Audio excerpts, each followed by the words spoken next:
This video is promoting my new border course. More about that later on in the video. Now what we're looking at is how to get a different type of front of border, both for the sun and for the shade.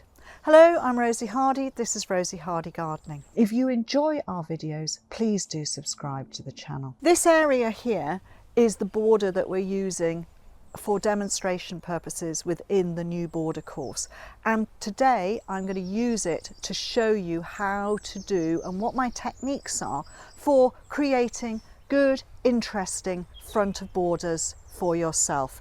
So I've got a few plants here. These ones are all ones which will be good in full sun, and it is quite interesting as to how much you can actually put height into the front of border. In the second half of the video, we will move over and do a shady front of border. So initially, it's a sunny front of border. So when you have sun-loving plants, they tend to be things which are grey foliage or even really hairy foliage, and they're things that are really, love being in the sun, hot, free of draining soil, etc.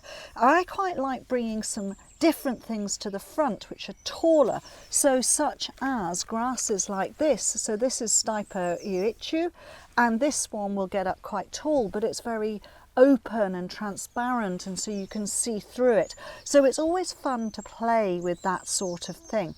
So what I'm going to do here is I'm going to place them out in the way that they would be, so that they are spaced wise. Sometimes I'll just put 3 in. That's not that you would put 3 plants in there, it's to show you what size they will get to, because quite often when I put a plant in like this, and I'm sorry I haven't got more of these, people don't realise it's going to get out to being much bigger. So they are really brilliant for front of border. So what we are talking about here is we're talking about the fact that the sun is coming down here and it is really hot on this first half of the border.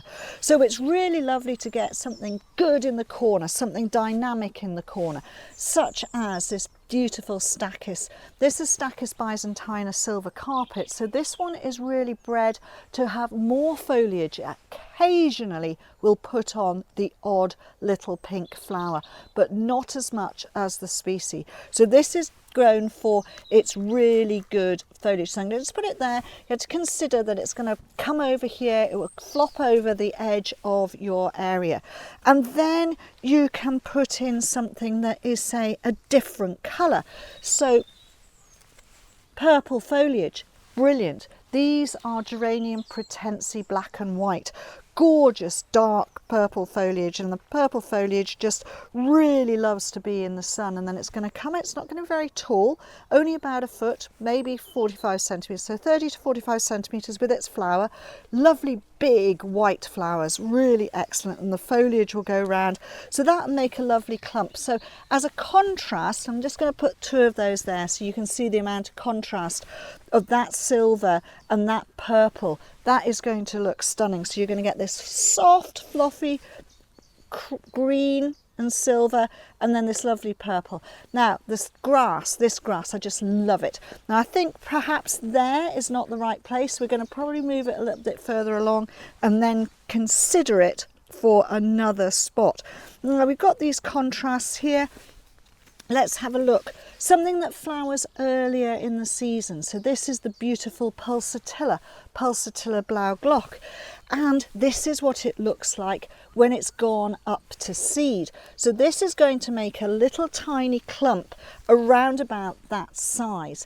And you can see again, we've got differences in heights, but look at these seed heads, aren't they beautiful?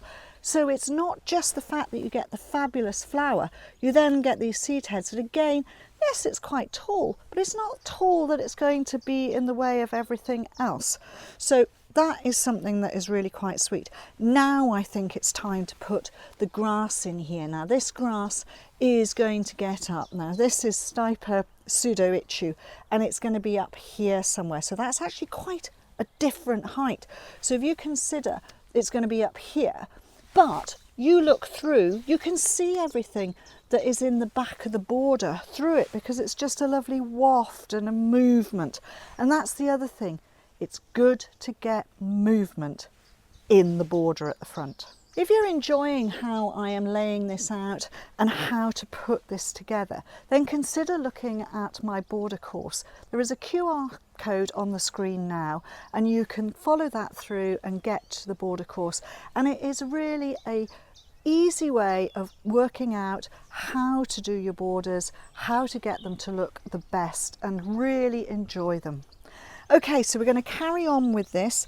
I think after we've got a grass, you've got a spike and you've got some narrow leaves, you need something a little bit more flat perhaps. So here I've got a wonderful Potentilla, which is really great. It's got a lovely yellow flower and it looks fantastic, and that will just go in there, and again it will spread and make its way through.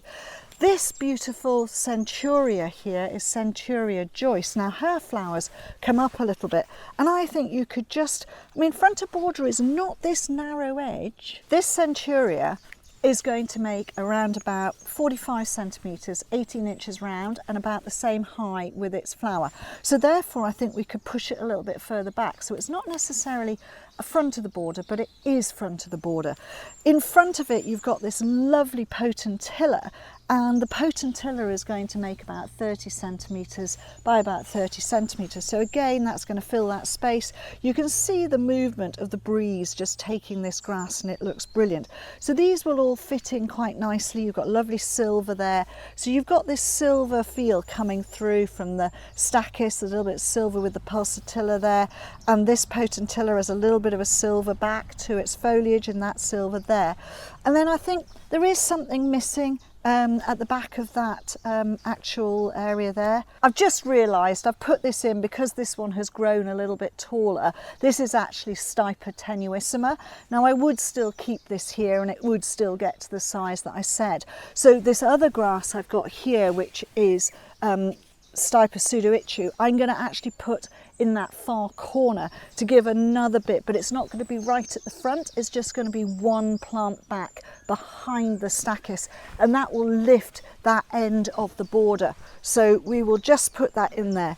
So just be aware, even the experts, even with their own plants, can get it wrong at times. And I wasn't even looking at the labels. So we've got a nice little bit of grass there. We've got some here. This is just going to give us lovely flow. And this is a frontal border. So this frontal border is coming in and out. It's not a straight line. We've got it just curving in and out with the plants behind giving us our height, etc. The last couple of varieties that I've got to place are an allium, and this is a perennial allium. This is going to flower a lot later. Beautiful foliage, lovely strappy leaves, and then lovely drumstick heads with a deep purple, and they're going to be out mid-late summer. So that is going to look great at the front, I think, because basically your foliage is low and then your drumsticks come up. And then you can either put your Helianthemum, which is what this one is. This is Wisley white, and this is just going to make a lovely mounding shrub up to somewhere just under 18 inches, so say about 40 centimetres high and across, and I think that would look really quite nice in there, giving you a lovely mound. And you can see we've got this continuity of plant material going on through in this space. I can just bulk these out and show you how big these plants would look in comparison to others, and then you can see how it looks. So just show you what the allium would look like. It's going to be about that sort of size, and up here with its lovely heads, and then your Helianthemum will fill this space beautifully, and then that is your border. So if we are looking at this from this end, it is, yes, it's a straight edge, but the plants are going to soften it, and then they're just coming in and weaving their way around, giving you a beautiful frontal border for a sunny position. Okay, so this half of the border is going into the shade. A lot of shady plants at the back here of this border. So you are going to go from something like the allium, and you want to you want to change direction so that you'll know that the sun is coming down, and it basically is just literally going into virtually no sun when you get to here. So I would change that direction by starting off with some geraniums. Now this is a wonderful geranium. This is Geranium phaeum Samobor. Beautiful foliage marking here, lovely purple heads. So this would go in, and I'm going to put all three in together to start off with to show you how big the clump will actually get of these. And the one thing with this is, of course, without me even thinking about it, I have gone and chosen something which has got this beautiful purple marking here, purple here, and what's behind it? A purple leafed phlox. So they are going to tone in together. Now this puts its flowers up. Its flowers come up to just under 2 feet, so we're talking about 50 centimetres in height. A nice clump of maybe around about 18 centimetres, 45 centimetres. Once it finishes flowering, you get a beautiful clump of this amazing marked foliage, so it's still showing off. So that is great at the front. So you go from low up, and then this is going to go down, and then that's going to come up. So this is the way of sorting things through. And then I think for me, I'd like to put something quite solid in here. So I would then go for a lovely Hosta, and this Hosta is Hosta Devon green. Now this is going to fill a big patch here. It's a plain green form. It's a really super Hosta. That is going to, it's changed our leaf texture. It's changed the form of everything that's going through. From that, you then want ground cover. So the Gallium odoratum is great, and I've got this quite close. And you can see with the Gallium odoratum, it is something that will creep and run around. So it is going to give you wonderful creeping all the way through there. So that is great. And it flowers. Flowers are really useful. You can use them in cooking and all sorts of things. And then perhaps at the end here, have another really good plant that is going to make a nice clump, and this is Astrantia Buckland. So Astrantia Buckland is going to fill that space, look really good, and it's coming up now, but it takes a long time to come through. So before that comes through, how about putting something like these little violas, which again will self-seed, and they will just make a wonderful mat right the way through this edge. And again, you can see we're weaving all the way through, so these will be good.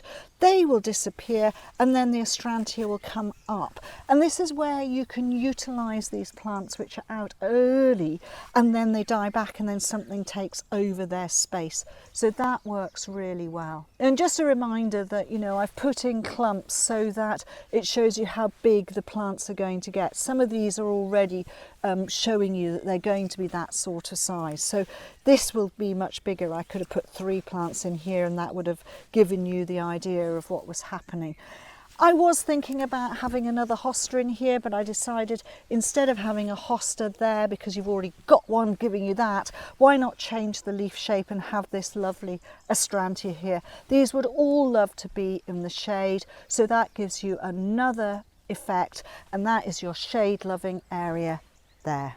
This is the final front of edge that we have done. So here we go through here from the sun into the shade, into the deep shade. We have got height, we've got movement, we've got colour of leaf and colour of flower, and it just makes a very interesting ups and downs, incorporating seed heads. Fantastic way to finish off the edge of a border. We made this front of border while we were doing our new border course, and if you are interested, then please do click on the QR code on the screen now, or the link below, and you will find all the information on how to build beautiful borders in your garden. Thank you very much for watching, and please do subscribe to the channel. If you want to watch another video of mine, YouTube thinks this one is perfect for you.